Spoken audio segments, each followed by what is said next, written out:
안녕하세요. 의사 출신 기자 동아일보 이진한 의학 전문 기자입니다. 자, 오늘은 의사 출신의 과학자를 양성하는 프로그램, 소위 말해서 융합평 의사 과학자를 많이 양성하려면 어떤 것이 필요한지, 그리고 현재 실시되고 있는 의사 과학자의 양성 프로그램은 어떤 것들이 있는지 알아보는 시간을 갖도록 하겠습니다.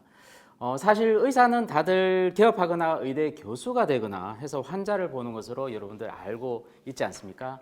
하지만 의사의 중요한 역할이 또 기초의학을 통해서 신약을 개발하고 또 4차 산업혁명과 관련해서 의료기기 이런 혁신적인 기술을 개발한 것도 중요한 역할을 하는데요. 그 중요한 역할을 하는 분이 바로 의사과학자가 되겠습니다. 최근에 또 코로나 백신, 또 코로나 치료제 이 분야에서도 의사과학자의 역할이 꽤 큰 걸로 제가 알고 있는데요. 우리나라는 과연 어떤지 자세히 알아보도록 하겠습니다. 이번 자담에 많은 전문가들이 참여를 해 주셨는데 모두 의사과학자 분들입니다. 자, 안녕하세요. 안녕하세요. 네, 각자 소개 부탁드리겠습니다. 네, 한국보건산업진흥원 보건산업혁신기획단의 한동우입니다. 네, 서울대학교 의과대학 김종일입니다. 지금 융합평 의사과학자 양성사업 운영기관 협의체 회장을 맡고 있습니다. 반갑습니다. 예, 연세대학교 의과대학 이민구입니다. 저는 우리 학교에는 몇 가지 의사과학자 양성 프로그램이 있는데 제가 지금 그 책임을 맡고 있습니다. 예, 저는 고려대학교 의과대학 김현수라고 합니다. 고려대학교 연구 책임을 맡고 있습니다. 네, 저는 울산대학교 의과대학의 이경화라고 하고 현재 전일제 박사과정을 진행 중입니다. 네, 저도 광주과학기술원 김재원이라고 하고요. 현재 지금 전이제 박사과정 지원 중에 있습니다. 자, 이렇게 교수님과 학생분들이 자리를 참여해 주셨는데 모두 의사과학자 분들이십니다. 자, 시청자분들이 가장 궁금해하는 것 바로 의사과학자라는 용어인데요. 사실 저도 좀 생소합니다. 의사 출신 기자면 의학 전문 기자 뭐 이렇게 우리가 흔히 알 수 있지 않습니까? 근데 의사과학자 이게 과연 어떤 것인지 우리 한번 물어보도록 해보겠습니다. 단장님, 의사과학자 어떤 분이십니까? 예, 보통 의사라고 생각을 하시면은 그냥 병원에서 환자 진료 보고 이제 그런 분들을 떠올리실 텐데요. 이제 의료에서도 패러다임이 굉장히 많이 바뀌면서 의학의 임상적인 결과만 가지고 이제는 의학이 발전하는 데는 많은 한계가 또 있습니다. 그래서 뭐 기초과학이라든지 공학 같은 것들과 연계할 수 있는 그런 연구하는 의사가 필요하기 때문에 그런 부분을 저희가 의사과학자라고 얘기를 하고 있습니다. 예. 우리가 이 의사과학자란 텀을 폭넓게 생각할 수도 있고 또 좁혀볼 수도 있는데요. 사실은 이제 폭넓게 생각하면 단장님께서 말씀하신 대로 임상뿐만 아니라 의학 발전 또 그 외에 의학 관련 과학 발전을 하시는 모든 분을 말씀드릴 수 있고요. 근데 오늘 자담회에서 이제 주로 말씀드리는 부분은 이런 분들을 효율적으로 양성하기 위해서 좀 더 전문적인 의대를 졸업한 다음에 전문적인 과학기술 교육을 4, 5년 이상 받은 분들을 좀 오늘은 주로 그분들을 어떻게 육성하는가에 대해서 말씀을 드릴 것 같습니다. 아, 이게 그러니까 의대생은 해당이 안 되는군요. 의대를 졸업하고 그다음에 또 임상까지 경험을 한 분들이 가장 적합한 의사과학자라고 생각이 됩니까? 저도 좀 보충 설명을 해도 될까요? 네. 사실 의사과학자라는 게 무슨 뭐 자격증이 있는 것도 아니고요. 그 의사과학자를 어떻게 정의할 것인가가 사람마다 많이 다릅니다. 그렇긴 한데 저희가 생각하기에는 저는 크게 두 가지 포인트로 좀 이제 한정해야 된다고 생각합니다. 첫 번째는 진입에 대한 얘기로서 최소한 어느 정도의 전문적인 과학자 교육을 받은 사람. 이제 그 최소한이 어느 정도인지 사람은 좀 다를 수 있습니다. 그다음 마지막으로는 현재 자기 시간의 일정 시간 이상을 과학 연구 업무에 종사하는 사람. 이 두 가지. 그러니까 일정 기간의 트레이닝을 받고 그다음에 일정 정도의 과학 연구 업무에 종사하시는 분을 의사과학자라고 정의할 수 있지 않을까 생각합니다. 아, 네. 일단 다들 좀 정의의 범위가 다들 다르지만 어쨌든 간에 임상을 한 경험을 토대로 뭔가 기초과학이라든지 이런 쪽으로 좀 헌신하는 그런 분들이 좀 될 것 같다는 생각을 했습니다. 의사과학자를 양성하기가 그렇게 쉽지는 않을 것 같습니다. 그래서 정부에서도 이런 의사과학자 양성을 위해서 지원하는 사업이 있다고 하는데요. 소위 말해서 융합평 의사과학자 양성지원 사업이라고 합니다. 구체적으로 어떤 사업인지 한번 들어보도록 하겠습니다. 네, 그 융합형 의사과학자 양성 지원 사업은 일반적으로 지금 우리나라에서는 의사가 의대를 졸업하고 나면은 이제 전공의 과정을 거쳐서 임상 의사로서의 어떤 이제 경로를 밟게 되는데요. 융합형 의사과학자 사업은 의대를 졸업한 의사들이 임상과 연구를 병행할 수 있는 경험을 할 수 있도록 정부에서 지원하는 사업을 의미를 합니다. 그래서 저 융합형 의사과학자 사업은 크게 이제 두 가지로 나눠서 볼 수가 있는데, 의대를 졸업하고 나서 전공의를 하면서 임상과 연구를 같이 병행할 수 있도록 지원하는 전공의 연구 지원 사업과, 그런 것들에 대해서 또 의대에서 충분한 교육 인프라, 연구 인프라를 갖춰야 되기 때문에 그런 부분에 있어서 의과대학의 교육 인프라를 지원하는 사업. 그러고 나면은 또 더욱 또 심층적 연구를 하기 위해서는 또 그 대학원에 진학을 해서 박사 과정에서도 연구를 할 수 있는 그런 기회를 제공하는 것이 중요합니다. 그래서 전일제 박사학위 과정을 또 저희가 지원을 하고 있습니다. 전일제 박사학위 과정은 임상을 하지 않고 연구에 전념할 수 있도록 의사가 기초과학이나 공학이라든지 이런 의학과 관련된 연구를 할 수 있는 인접 학문을 대학원에서 학위를 받을 수 있도록 지원하는 것을 하고 있습니다. 현재 저희가 전공의 지원 사업은 저희가 약 한 80여 명이 지원을 하고 있고요. 전일제 박사과정 같은 경우 올해 기준으로 약 30명의 전일제 박사과정생을 지원하고 있고, 여기에 참여하고 있는 의과대학은 우리나라 17개 대학이 이런 정부 사업에 참여를 하고 있다고 말씀드리겠습니다. 생각보다 많은 의과대학에서 같이 참여를 하는 거군요. 네, 그 전공의들도 참여할 수 있는 그런 또 기회도 있고, 또 아예 이제 그 기초 쪽으로 해서 소위 말해서 올인하는 전일제 박사학위 과정도 있다고 합니다. 그러면 박사학위 따기도 뭐 어차피 같이 하면서 하기 때문에 자연스럽게 또 학위를 딸 수 있는 그런 기회가 있는 것 같은데요. 자, 그런데요, 이게 사실은 의사들이 개인의 소질이나 역량에 따라서 임상을 뭐 하기도 하고, 또 실험실에서 연구기관에서 뭐 이런 데서 기초과학 또는 이용복합 분야의 연구를 매진하기도 하는데요. 저 때만 해도 의사 전공의 분들이 이제 짬날 때 저녁에 가서 또 기초 저 박사학위 따기 위해서 그런 걸 한 걸로 제가 기억이 나는데요. 이렇게 하면 될 텐데 굳이 국민 세금과 즉 국가에서 많은 예산이 또 들어가는 거지 않습니까? 이 사업을 하는 특별한 또 이유가 있으신가요?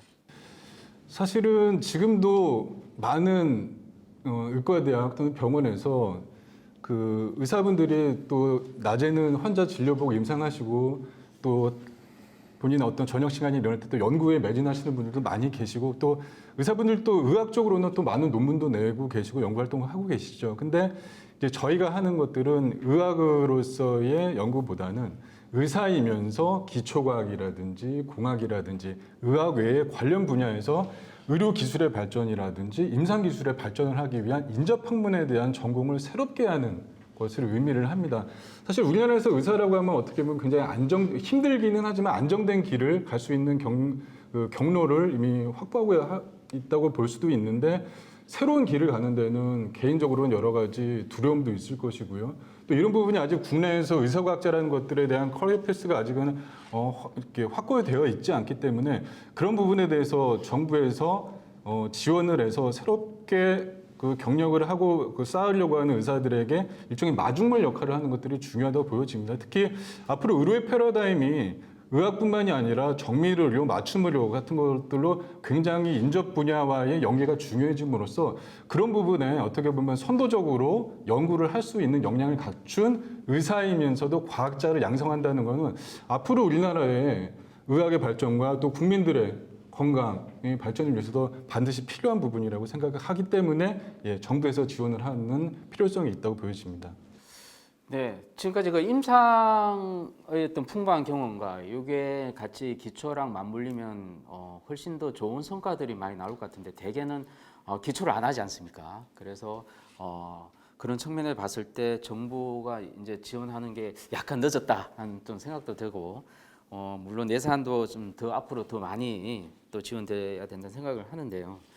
자, 이처럼 우리나라는 시작된 지 2년밖에 안 됐습니다. 그러나 외국에선 상당히 오랜 역사가 있다고 하는데요. 실제로 의사들이 자신의 의사들의 임상 경험을 살려서 기초과학 또 심화 연구 등을 하면서 해외 연구 성과들이 많이 이루어졌다고 하는데요. 자, 해외에서 어떤 성과들이 이루어졌는지 사례를 한번 좀 교수님들께서 좀 이야기를 나눴으면 좋겠습니다. 예, 제가 말씀드리겠습니다. 이런 분야에서 가장 아마 지원이 잘 되어 있는 나라 중 하나가 미국일 텐데요. 미국도 이제 의과대학은 굉장히 힘든 이제 커리큘럼을 가지고 있는데 그 의과대학을 다니다가 또는 졸업한 후에 3년에서 4년 이상의 풀타임 전일제 박사과정을 마치고 박사를 따면 이제 PhD 학위를 줍니다. 그래서 의과대학 졸업한 의사 자격증 MD 그리고 박사학위 자격증 PhD를 둘 다 가진 사람을 MD, PhD라고 하는데요. 이 미국은 이 MD, PhD를 양성하기 위해서 굉장히 많은 노력을 하고 있고 그렇게 해서 양성된 MD, PhD들이 실제로 미국의 의사병과학을 이끌어 나가고 있습니다. 노벨상이 전부는 아니겠지만 노벨상을 예를 들면 최근 한 25년간 노벨 생리의학상 수상자의 거의 한 40% 가까이가 이 MD, PhD 출신이다 이런 통계도 있고요.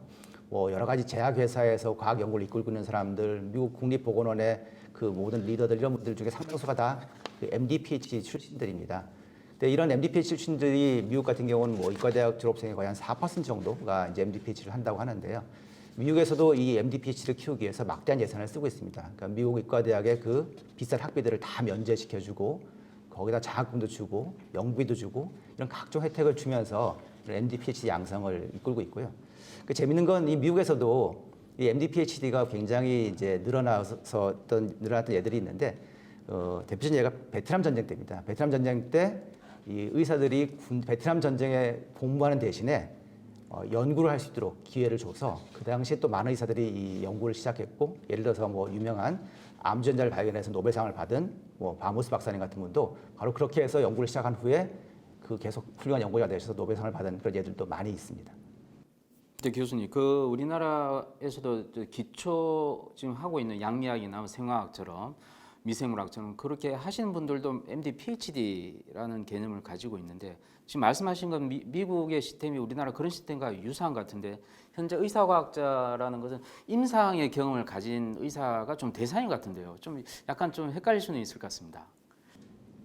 지금 저희는 그 임상 경험을 가진 분도 물론 이제 많이 좀 환영하지만 그러니까 의과대학을 졸업하고 일정 기간 정도 연구를 하시는 분들 다 우리 의사과학자로 포함하고 있습니다. 예. 네, 제가 잠깐 보충을 하면, 그러니까 의과학 또 의과학 기술의 발전을 위해서는 다양한 분들이 필요합니다. 그러니까 의학 경험을 안 하시고 PhD로 순수 과학 분야, 생명과학 분야에서 좋은 연구를 하신 분도 필요하고 실제 임상 환자를 많이 이제 접하고서 마지막 단계에서 어떤 연구가 필요한 분도 필요한지 이제 인식하는 분도 필요한데요.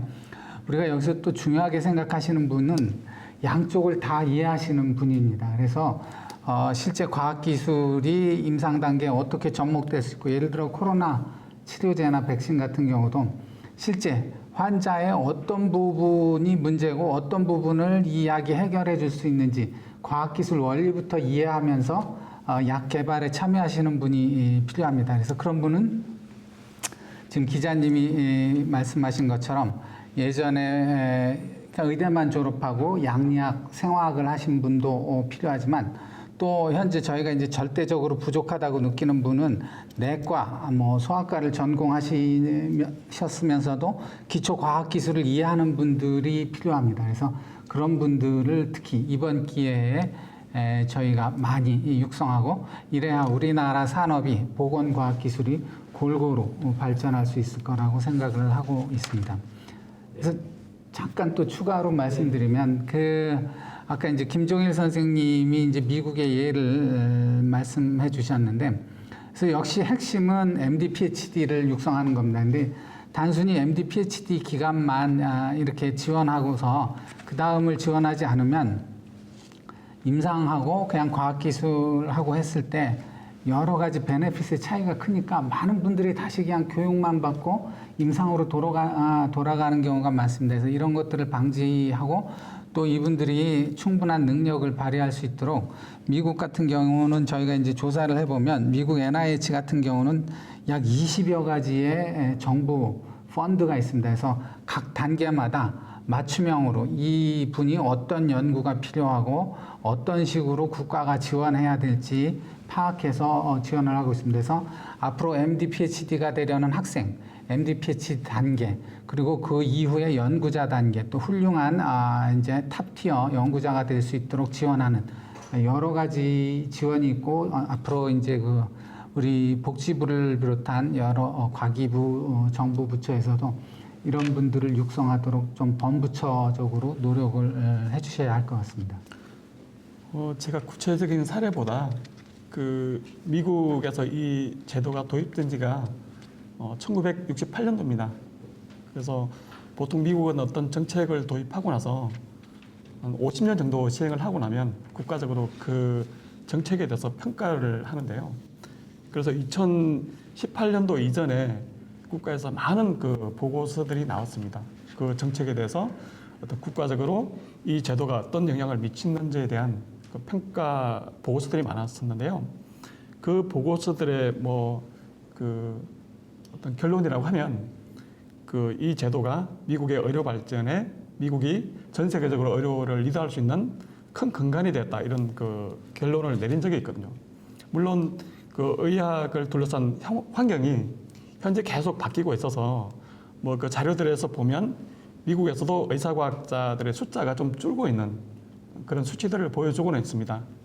이런 수치들이 저희들한테 제시하는 바는 우리가 미국보다는 좀 늦게 2000년대 초반에 우리나라에서 이 제도를 시행을 했고 지금 이 사업도 그 어떤 사업의 연장선에 있다고 저는 생각을 하는데요. 이런 이 사업이 갖고 있는 어떤 장점과 그리고 문제점을 저희들이 잘 파악을 해서 이 제도를 좀 더 이제 우리나라의 어떤 의료 발전에 기여할 수 있는 사업으로 이 운영을 하기 위해서는 많은 고민이 필요한 시기라고 생각을 하고 있습니다. 네, 알겠습니다. 무엇보다도 그 의사과학자 출신이 노벨 의학상, 미국의 경우 40%나 된다. 정말 중요한 그 팩터에 같습니다. 이런 중요한 팩터들이 우리나라에도 좀 많은 자극을 받아서 그런 분들이 좀 나왔으면 하는 바람을 가지고 다음 얘기를 해보도록 하겠습니다.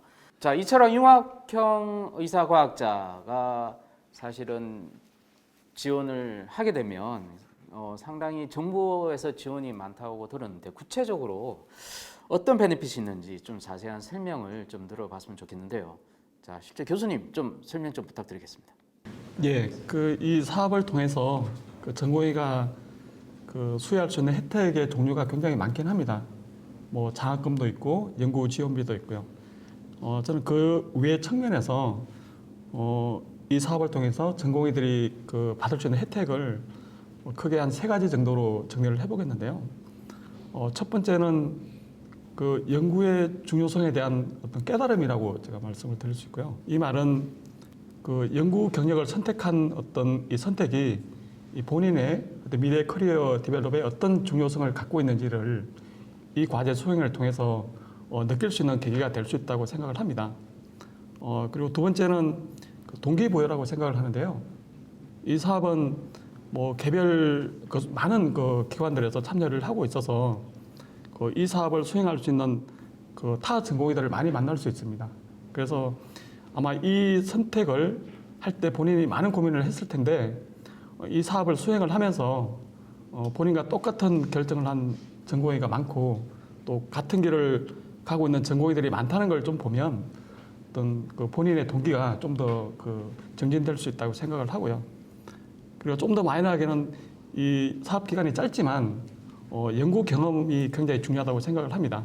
그래서 그 작은 연구 경험이지만 그 과정을 통해서 어떤 연구의 본질에 대한 경험을 할 수 있고 어떤 연구의 매력도 느끼고 그리고 좀 더 나아가면 어떤 본인의 그 정체성을 어떤 연구자로서 결정할 수 있는 좋은 계기가 될 수 있는 게 이 사업의 어떤 장점이라고 생각을 합니다. 자, 단장님, 그 사실 아까 지원금 얘기를 빠뜨렸는데요. 자, 이게 사실 궁금하거든요. 이게 생활에 전혀 지장 없이 연구에 매진할 수 있을 정도인지 어느 정도 됩니까? 이게 앞서서 저희가 이제 전공의 연구 지원 사업이 있고 전일제 박사 과정이 있다고 했는데요. 전공의 연구 지원 같은 경우에는 매년 3천만 원이 연구자한테 지원이 되는데 그 안에서는 이제 국고가 2천만 원, 또 이제 의과대학에서 매칭을 하는 것도 1천만 원 그렇게 구성이 되어 있고요. 전일제 박사학위 과정 같은 경우는 연구자에게는 1억 원이 매년 지원이 됩니다. 역시 마찬가지로 정부 예산이 5천만 원, 매칭으로 이제 그 대학에서 부담하는 금액이 5천만 원에서 개인 연구자에게는 1억 원이 연간 지원이 되고 있습니다. 아, 이게 대출이 아니라 이제 지원이 되는 겁니다. 네, 무이자. 네, 제가 누굽니까? 실제로 교수님들은 여러 생각하지만 또 학생분들은 또 다르게 생각할 수 있어서 자, 학생분들을 또 초대했습니다. 실제 의사과학자를 지원한 두 분을 모셨는데요. 김재원 선생님과 이경아 선생님이십니다. 두 분 혹시 좀 이렇게 의사과학자에 지원한 계기에 대해서 좀 얘기 부탁드리겠습니다. 저는 사실 이 전일제 박사과정 사업이 시작되기 전에 이미 전일제 박사 과정을 하고 있었는데요. 저는 원래 학부가 전기전자공학을 전공을 했었고 의공학 쪽에 원래 관심이 있어서 방사선 종양학과 수련을 마치고 의료인공지능 분야에 좀 더 공부를 해보고 싶어서 전일제 박사 과정을 하고 있었고 이제 이 교수님께서 이 사업에 대해서 추천해 주셔서 이제 지원을 하고 선정이 된 이후에는 연구비 5천만 원을 받아서 연구에 좀 더 박차를 가하고 좀 잘 진행 중이고요. 이 사업의 사실은 가장 큰 베네핏은 보통은 이제 전일제 박사 과정을 하게 되면은 지도 교수님의 도움을 받아서 연구를 하게 되는데 저에게 이제 그 추가의 연구비가 생기면서 그걸 재원으로 사용해서 제 연구에 좀 더 도움이 될 수 있고 그리고 제가 하고 있는 과제도 좀 더 책임감 있게 진행할 수 있는 그런 장점이 있었던 것 같고요. 반면에 사실 아쉽거나 지원이 필요한 부분은 사실 지금 현재는 특별히 부족한 부분이 없는데 아직 박사 후의 진로를 생각하면은 조금 불안한 부분이 있어요. 그래서 사실은 임상으로 만약에 다시 돌아가게 된다고 하면은 지금처럼 연구를 충분히 할 수 없을 것 같고 그리고 만약에 기초를 계속 하게 된다고 하면은 환자를 계속해서 보는 데서 얻는 아이디어 같은 건 좀 떨어지지 않을까 이런 좀 이제 그런 생각이 있어서 이 두 가지를 사실은 병행하는 길이 아직 잘 없다는 게 사실 가장 지금 현재 좀 부족한 점이라고 생각을 합니다. 그 수행하면서 연구비 5천만 원이라는 게 좀 어떻게 보면 클 수도 있지만 또 모자랄 수도 있는데 그 어떻습니까? 실제로. 그러니까 사실은 그 5천만 원만 가지고 연구를 수행하는 것이 아니고 기존에 연구실에 있던 재원도 사용하고 있었던 상태에서 추가적으로 더 생긴 거라서 저는 현재 연구를 하는 부분에 있어서는 크게 부족한 점이 없고 좀 도움이 많이 됐었던 것 같습니다. 자, 이경환 선생님은 전기전자공학을 나와서 또 삼성전자에서 핸드폰 사업 쪽 분야에도 연구를 하셨는데 또 삼성서울병원에서 방사선 종양학까지. 그리고 지금 인공지능까지 분야를 개척하고 계십니다. 꾸준히 개척하셔서 우리 이 분야에서 국내 최고 전문가가 됐으면 좋겠는데요. 잘 얘기 들어봤고요. 우리 김재원 선생님 얘기 좀 들어보도록 하겠습니다.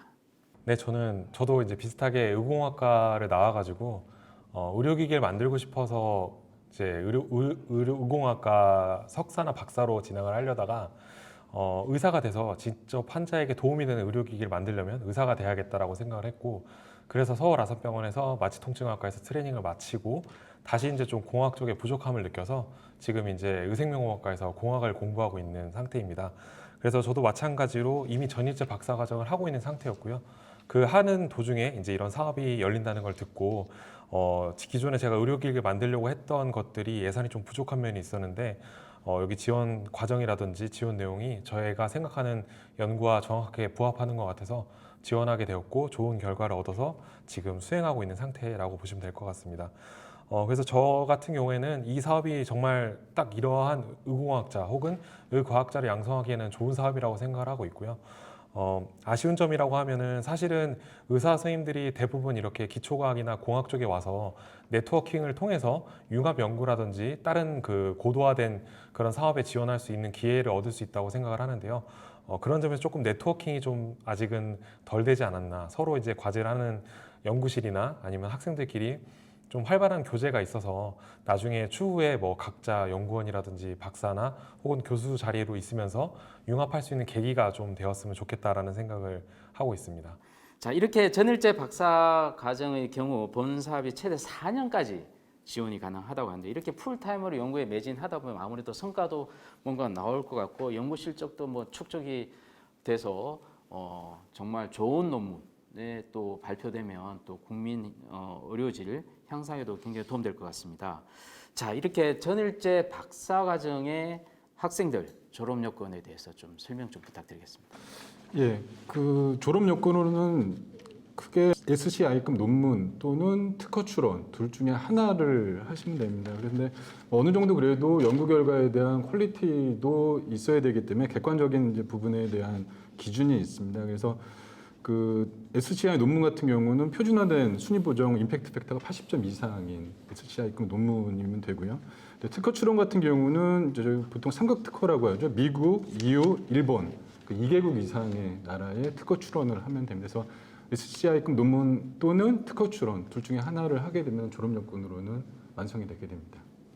아무래도 아까 학생 두 분도 사실 의공학 쪽으로 이렇게 하셨고 또 만약에 새로운 연구를 통해서 나오는 게 의료기기 쪽에서 혁신적인 나온다라고 했을 때 이제 특허 출원을 이제 하게 되면 특허 출원과 더불어서 사실 여기 또 상업화까지 갔으면 좋겠는데 그런 지원이 좀 아쉬운 측면이 있긴 있습니다. 네, 혹시 그에 대해서는 혹시 뭐 좀 지원 가능성이 있습니까? 지금 저희가 이제 이 사업을 시작해 올해 2년 차고 사실 이 사업은 그 단기간에 성과를 내기는 어려운 사업 같습니다. 긴 호흡을 갖고 안정적으로 사업을 지원하고 또 연구자분들이 그런 부분에 있어서 연구에 어떠한 매진할 수 있는 안정적인 환경을 마련하는 것이 지금 당장에 중요하다고 보여지는데요. 앞서도 여러분들 말씀해 주셨지만 남들이 가지 않는 길을 가는 그런 불안함을 항상 갖고 또 연구를 하고 또 개척을 하시는 분들이기 때문에 앞으로 그런 진로에 대해서 저희가 조금 더 안정적 지원을 할 수 있는 그런 관련된 산업계와의 네트워킹이라든지 또 이런 부분에 관심을 갖고 있는 여러 가지 기술 투자 관련된 분들도 있습니다. 이런 분들과의 네트워크로 확대를 하고요. 그다음에 그 국내에서도 이런 같은 연구의 길을 갖고 있는 분들과의 어떤 연구 네트워크를 확보하는 것들이 있고 또 전반적인 틀을 갖추기 위해서 계속 이제 연차 거듭되면 여기서 이제 지원을 받은 분들은 어떤 동문회를 조직해서 서로의 노하우라든지 또 경험을 공유할 수 있는 그런 장을 마련한다든지 그런 다양한 방법들을 저희가 고민을 하고 있고 특히 또 남성분들 같은 경우는 이제 군 부분이 또 걸려 있는 부분이 있기 때문에 그런 부분에 있어서 군 전문 연구 요원 TO 확보라든지 이런 부분에 대해서 저희가 다양한 지원 방법을 고민하고 있습니다. 네, 향후 안정적인 사업 추진을 위해서 여러 가지 좀 지원 방안을 지금 만들고 있는 것 같습니다. 2년밖에 안 됐기 때문에 사실 계속 앞으로도 더 많은 요구들이 있을 수 있는데 그때마다 이렇게 좀 해결을 해 주셨으면 좋겠고, 예, 정부가 아무리 이렇게 지원을 잘해 주더라도 앞서 말한 여러 네트워크라든지 이런 선행이 되지 않으면 학생들 모기가 쉽지 않을 것 같은데 현실적으로 의사들 입장에서 의사과학자 지원이 쉽지 않은 이유는 무엇이라고 봐야 되겠습니까? 뭐 여러 가지 요인이 있겠습니다만 아까 단장님께서 그 남들이 가지 않는 길이라는 말씀해 주셨는데 그게 아마 제일 적절한 표현 같습니다. 현재 의과대학을 졸업하면 임상 이제 수련을 받고 임상의사가 돼서 환자를 진료하는 길이란 게 너무나 이렇게 뚜렷하게 제시되고 있기 때문에 이제 그 길을 벗어나서 다른 길로 간다는 것이 상당히 두려운 그런 마음이 있습니다. 그래서 마치 내가 주류에서 벗어나서 이상하게 뭐 삐딱하게 되거나 낙오되는 건 아닐까 이런 이제 두려움이 좀 있고요. 그러니까 미국 같은 데서도 이 MD-PhD 프로그램을 이렇게 밀어주는 게 이게 굉장히 좋은 프로그램이고 이게 너희들 위해서 준비된 프로그램이다 이렇게 이제 강조해준 면이 있거든요. 지금까지 예를 저 같은 사람도 의과대학을 졸업하고 연구의 길로 들어서기 위해서는 뭔가 약간 그 큰 결심, 굳은 결심 이런 걸 해야만 할 수 있는 상황이었다면 아예 정부에서 밀어주는 아주 그 체계적인 프로그램으로 이 학생들이 다른 길로 갈 수 있도록 유도해주겠다 하는 그런 이제 이 프로그램이 있다는 게 이제 가장 중요한데 지금까지 그게 없었기 때문에 개인의 의지만 가지고 이 자기의 진로를 벗어난다는 게 상당히 힘들었던 것 같고요. 두 번째는 아직도 이제 저희가 지금 프로그램을 만들고 있습니다만 이렇게 이런 과정을 마친다면 나의 진로는 어떻게 될까? 내가 과연 이 연구와 진료를 병행하는 그런 길을 선택했을 때 계속 내가 그 이 두 가지를 병행하면서 살 수 있을까? 이거 내 전공을 살릴 수 있을까 하는 그런 진로에 대한 불확실성이 아직도 좀 있습니다. 이제 이런 진로에 대한 불확실성을 저희가 해소해주면 줄수록 많은 의사들이 이 길을 지원할 수 있지 않을까 싶습니다. 네, 제가 잠깐 보충하겠습니다. 사실 정답은 아까 이경화 학생하고 김종희 교수님이 말씀해 주셨는데요. 장래에 대한 비전이 확실해야 이 길을 계속 갈 수가 있습니다. 근데 자기가 처음 이제 우리가 이 학생들을 가르치다 보면 역시 공부 잘했던 학생들이 의대에 들어와서 공부를 하고 싶어하는 마음이 굉장히 큽니다. 그래서 이러한 과정을 거쳐서 자아 실현하는 데 있어서 굉장히 많은 만족감을 갖고 있는데 많은 학생들이 주저하는 이유는 내가 이 길을 갔을 때 앞으로 어떻게 될까 하는 문제거든요. 미국 같은 경우는 이제 유명한 의과대학에 유명한 이제 연구 잘하시는 분들은 대개 한 20%만 환자를 보고 80%의 자기 시간은 연구를 주로 이제 하고 계십니다. 이런 일이 가능한 이유는 자기가 받은 연구비에서 자기 월급을 충당할 수 있는 제도들이 있습니다. 근데 아직까지 우리나라에서는 대부분의 그 연구비는 연구 재료와 관련된 데만 쓰고 월급은 이제 이제 의과대학 교수가 속한 병원에서 주는 형태를 유지하고 있습니다. 그러니까 아무리 연구를 잘 하고 싶어도 일단 어느 정도의 환자를 봐야만 자기가 월급을 받고 생활할 수 있게 이런 제도가 돼 있는데 이런 제도를 이제 그 연구 친화적 환경으로 바꿔야 되고 또 이렇게 해서 많은 선배들이 점점 이제 좋은 모습을 보여주면서 연구만 해서도 생활도 되고 또 자아실현도 되고 커다랗게 또 의료산업 발전에도 기여하는 예가 점점 많아지면 앞으로 이런데 점점 이제 많은 학생들이 지원하리라고 생각합니다. 비슷한 맥락인데요. 결국은 어떤 롤 모델 그리고 성공 사례가 이 부족한 게 사실은 큰 문제라고 생각을 합니다. 요즘 의대생들 중에 굉장히 이제 뭐 되고 싶어하는 어떤 분야 중에 하나가 뭐 유튜브 그런 것들이 이제 의사 출신 중에 유튜브를 내서 굉장히 이제 유명해지는 어떤 케이스를 보면 학생들은 거기에 대해서 관심을 갖고 또 이렇게 자기가 뭐 관심 있으면 되고 싶어 하거든요. 뭐 예를 들어서 의대생 중에 예를 들어서 언론계에 관심이 있으면 뭐 기자님처럼 또 기자의 또 영역에 관심을 갖고 또 그쪽으로 영역을 개발하기도 하고 그래서 의대생 중에 연구에 관심이 있는 애들의 사실은 제일 큰 롤 모델이라고 하면 뭐 노벨상을 타는 거죠. 근데 아까 김종일 교수님께서 말씀하신 것처럼 미국에는 굉장히 많습니다. 그런 예가. 근데 이 롤 모델이라는 게 사실은 가까이 있어야지 임팩트가 있지 미국에서 그런 사람이 있었더라 이렇게 하면 효과가 별로 없거든요. 그래서 우리나라에 하여튼 뭐 내 주위에 어떤 이 과정을 통해서 굉장히 어떤 그런 성공 사례가 이렇게 보이기 시작하면 굉장히 이런 어떤 그 선택하는 데 있어서 좀 더 주저함이 없어지지 않을까 생각을 하고요. 우리나라가 아직 역사가 짧지만 지금 초기 이 사업을 수행했던 분들 중에서 일부 아주 이제 연구력이 뛰어나고 임상을 잘하시는 분들이 이제 보이기 시작하는 걸 보면 충분히 저는 희망이 있다고 생각을 합니다. 우리 여기 계신 분들이 다 롤 모델로서 어떤 그런 역할을 아마 해줄 수 있지 않을까 하는 기대를 해봅니다. 무엇보다도 이 연구 친화적인 환경이 또 중요한데 그것도 이제 계속 새로운 분야만큼 계속 개척해 나가야 될 것 같습니다.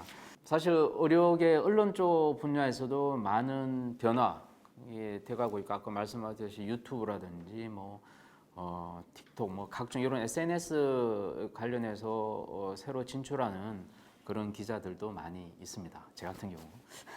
여튼 그래서 그런 분야를 개척하듯이 이제 2년 정도밖에 안 됐기 때문에 좀 앞으로 계속 개척해 나가는 그런 생각으로 계속 좀 열심히 노력해 주면 고맙겠는데요.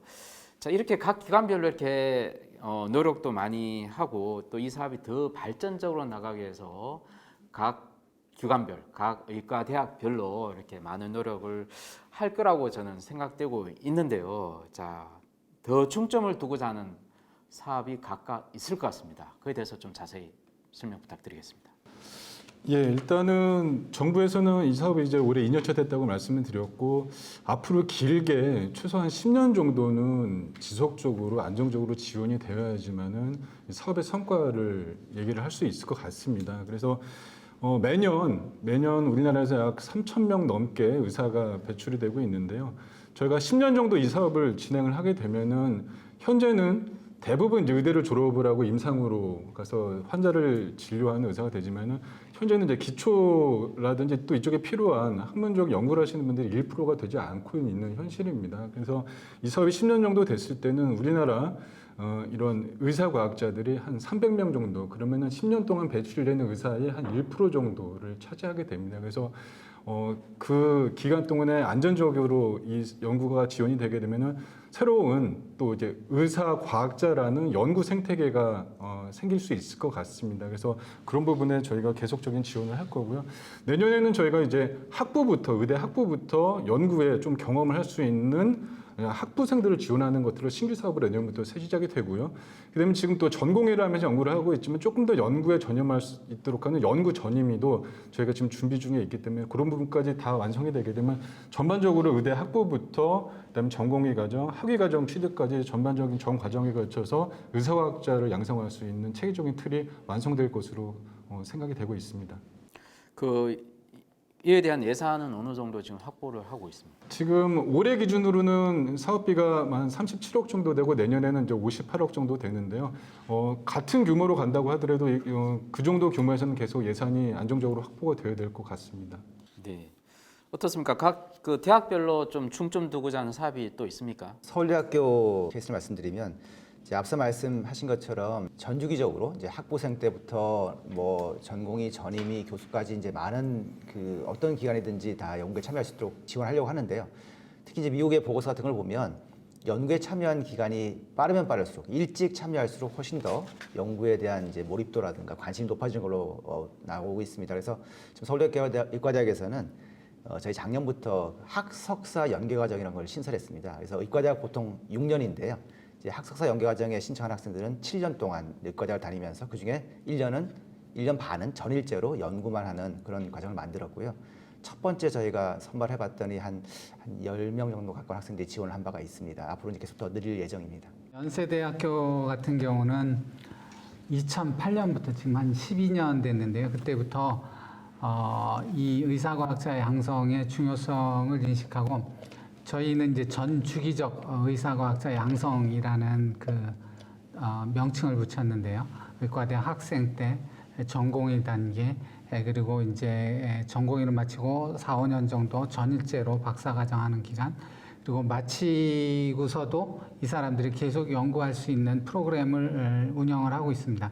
근데 이제 한 가지 다행인 것은 계속적으로 복지부가 저희는 그동안은 저희 학교 돈으로만 이 사업을 진행을 했는데 정부가 지원하는 사업이 하나하나 늘어나는 게 굉장히 반갑게 생각합니다. 그래서 조금 더 저희가 내실을 다질 수 있게 됐고 또 하나 이제 저희가 시행하는 것 중에 중개연구 조교수란 제도가 있습니다. 그래서 전일제 박사과정을 마친 다음에 내과와 뭐 예를 들어 기초학교실, 내과와 생화학교실에 공동으로 소속돼 있습니다. 그래서 이분들은 대개 일주일에 한 번 정도만 외래를 보고 나머지 기간은 기초학교실에서 전일제로 연구할 수 있는 제도를 두고 있습니다. 그래서 이분들이 마음껏 연구할 수 있게 하는데 근데 이 기간도 좀 한시적입니다. 보통 3년 정도 있은 다음에 이분이 최종적으로 기초학교실의 교수가 될지 아니면 내과학교실의 교수가 될지 결정을 하는데 이때 내과로 만일 이제 임상을 가서 하게 되면은 가셔서도 이제 우리가 바라는 건 계속 연구를 좀 위주로 하셨으면 하는 걸 바라고 있습니다. 그러기 위해서는 아까 말씀드린 것처럼 정부에서 이분들의 그 연구 기간을 보상할 수 있는 뭐 여러 가지 제도가 마련됐으면 하고요. 또 하나는 이런 게 전체적인 그 의료 사회와 또 정부 기관의 공감대가 형성돼야 됩니다.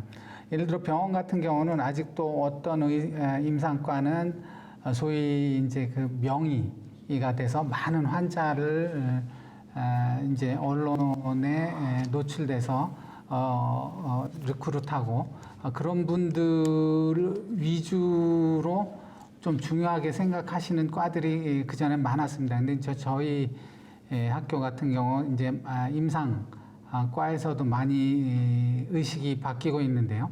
환자 명의로서 환자를 많이 보시는 또 잘 치료하시는 분도 중요하지만 예를 들어 암의 신약 치료법을 개발해 갖고 우리나라 보건의료 기술을 발전시키고 또 뭐 난청 같은 거 새로운 신기술을 발견하고 이런 분들에 대해서 그 각 임상과가 존중을 해주고 그분들을 이제 우대하는 이런 분위기를 만들어가는 과들이 점점 있습니다. 그래서 이런 전체적인 의료 사회에서 이런 분들이 우대받는 분위기가 되면 점점 더 이런 그 의사과학자 양성에 있어서 자연적인 선순환이 이루어질 것으로 생각하고 있습니다. 저희 고려대학교의 정책에 대해서 좀 소개를 해드리겠습니다.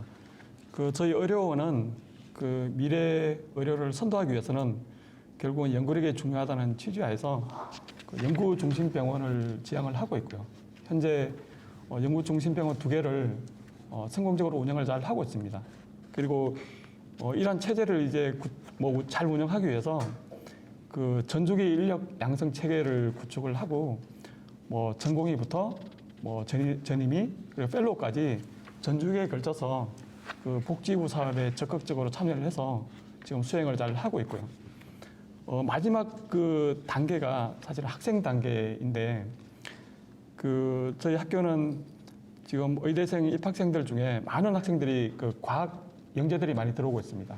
그래서 저희들은 이 과학의 특기를 갖고 있는 이 과학 영재들이 의대 재학 동안에 그 경력이 단절되는 걸 막아주고 그다음에 일반고 학생들도 상당히 있는데 그 학생들에게는 요 의대생 기간 동안에 연구로의 진입 장벽을 좀 허물어주는 개념에서 학생 연구 활동을 굉장히 강화를 하고 있습니다.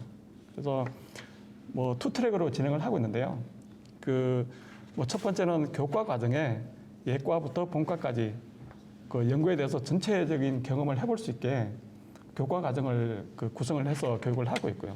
잠깐 설명을 드리면 그 학생들이 입학을 하게 되면 연구에 대해서 기본적으로 이제 경험하게 하고 두 번째는 연구의 중요성을 깨닫고 한번 실행해보고 그리고 좀 더 나아가서는 이제 본과 4학년 정도 되면 몰입형 그 연구 과정이라 그래서 자기가 수행했던 연구에 대해서 참여해보는 그런 3단계 과정을 거쳐서 예과, 본과 이렇게 교과 과정을 운영을 하고 있고요. 또 비교과 과정으로는 그 연세대하고 비슷한 그 역사를 갖고 있습니다. 학생 연구회라고 하는 건데요. 저희들이 2010년도부터 이제 연구에 관심이 있거나 하는 학생들을 선발을 해서 1년 동안 그 지도 교수하고 매칭을 해서 연구 프로그램을 운영을 하고 있습니다. 올해가 11회째를 맡고 있는데요. 그 올해 상황을 말씀드리면 약 50명 이상의 학생들이 이제 교수하고 매칭이 돼서 1년 동안 그 연구회를 운영을 하고 있고요.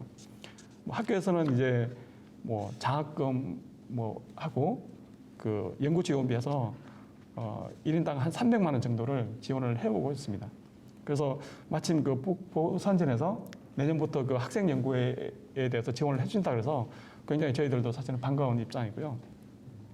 그 연구회가 이제 사실은 저희 초기에는 학생들한테 연구를 경험해보게 하는 측면에서 좀 진행을 했었습니다, 사실은. 그래서 그 연구란 게 이제 어떤 학생 연구 기관이니까 어떤 제약을 두기보다 굉장히 자유롭게 이제 연구를 하게 해줬는데, 그럼에도 불구하고 그 연구회에서 성과가 이제 쭉 나오고 있는데, 제가 10년 동안 그 자료를 한번 조사를 해보니까, 그 학생들 연구 성과가 SCI 논문으로 보면 거의 30편에 육박할 정도로 이렇게 성과가 나오고 있거든요.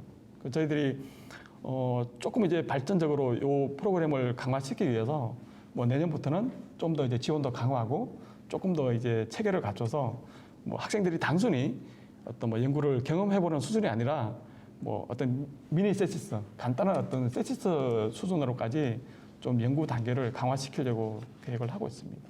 네, 알겠습니다. 그 이상 우리 대표적인 각 대학별로 얘기는 들어봤지만 또 나머지 우리 여러 대학들도 다양한 프로그램이 있는 것 같고 무엇보다도 뭐 고대 쪽에서도 얘기를 하셨지만 이제 공감대 형성 이게 결국은 이게 병원장의 의지 그다음에 각 과에 또 과장님들이 좀 많이 지원해주는 그런 의지들이 또 중요할 것 같습니다. 눈치 코치 보면서 해야 될 건 아니지 않습니까? 우리 국가의 어떤 중요한 역할을 해줘야 되는 버팀목이 되는 분들을 양성하는 그런 코스이기 때문에 중요할 것 생각합니다. 자, 어느덧 그 약속된 시간이 다 됐는데요. 딱 정하지도 않는데 거의 1시간 반이 금방 이제 흘러가고 있습니다. 자, 마지막으로 질문을 던져보도록 하겠습니다. 자, 교수님들과 또 학생분들께서 향후 이 사업에 또 관심 있는 미래의 의사과학자 꿈꾸고 있는 학생들이 있을 것 같습니다. 자, 또 선배로서 한 말씀씩 꼭 부탁을 드리겠습니다. 물론 전 학생들한테도 좀 말을 하고 싶지만 그 정부나 이 사회 국민들에게도 좀 말씀을 드리고 싶습니다. 그 흔히 의사과학자 이 얘기를 하면 좀 이런 시각이 있는 것 같아요. 의사들은 소위 우리 사회 기득권 집단, 그렇지 않아도 잘 나가는 집단인데 거기에다가 또 왜 혜택을 주어야 되느냐 이렇게 얘기하신 분도 있는 것 같아요.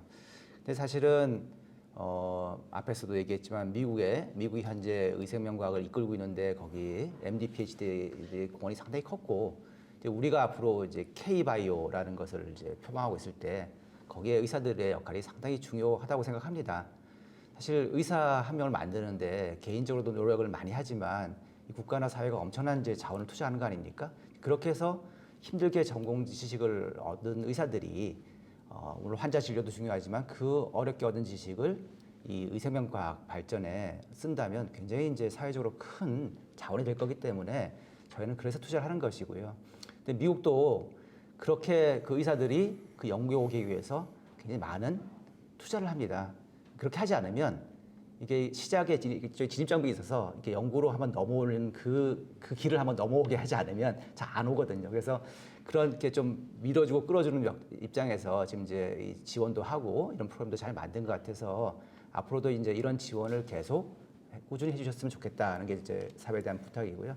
학생들한테 부탁드리는 거는 뭐 많은 이제 국가 사업이 있었지만 이번에 이제 보건복지부라든가 정부가 이 의사과학자를 키우겠다는 의지는 상당히 강력한 걸로 보이고 일시적으로 끝나는 사업이 아니라 굉장히 장기적으로 밀어주는 걸로 생각하고 있습니다. 그리고 이제 다른 대학이나 병원의 분위기도 많이 바뀌고 있고 그래서 여러분들이 나중에 의사과학자가 됐을 때는 아주 소수의 뭐 외톨이가 되는 게 아니라 나중에 의과대학을 졸업한 사람들이 상당히 중요한 하나의 그룹의 한 명이 될 것 같습니다. 지금 우리나라가 다른 모든 분야에서 이제 세계를 막 이끄는 데가 나오지 않습니까? 그래서 마치 K-팝에 BTS가 나온 것처럼 어쩌면 여러분들이 나중에 우리나라 전 세계를 K-바이오를 이끄는 일종의 BTS 같은 스타가 될 수 있지 않을까 이렇게 생각하고 그런 큰 꿈을 가져보시기 바랍니다. 저도 뭐 비슷한 얘기입니다. 특히 이제 학생들한테 말씀드리고 싶은데요.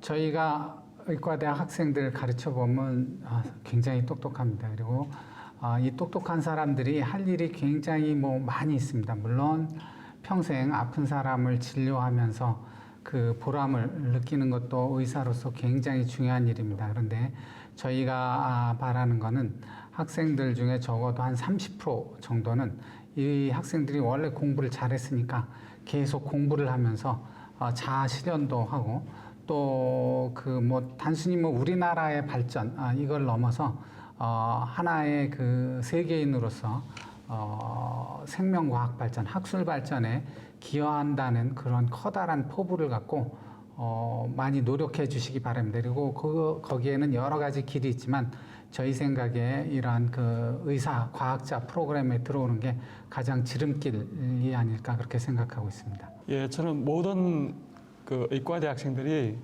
그 의사과학자의 길을 갈 필요는 없다고 생각합니다. 그러나 뭐 다음에 한 2가지 정도 중에 뭐 하나라도 해당이 되는 학생들은 이 분야에 좀 관심을 갖고 진로를 좀 고민을 해 보시라고 그 말씀을 드리고 싶은데요. 첫 번째는 그 미래의학의 어떤 난제, 뭐 코로나를 비롯해서 우리가 알지 못했던 어떤 질환들을 풀고 싶은 그런 도전 의식을 갖고 있는 학생들은 연구자가 되는 어떤 그 경력을 한번 생각해 보시기를 추천을 드리고요. 그리고 두 번째는 하여튼 미래에 어떤 이 분야를 내가 리더를 하고 싶다. 그러면 많은 길이 있겠지만 제가 볼 때 가장 확실한 길은 연구라고 생각을 합니다. 그래서 뭐 학생 입장에서는 이 길이 뭐 굉장히 쉽지 않고 어려운 선택이라는 걸 저희들도 잘 알고 있습니다.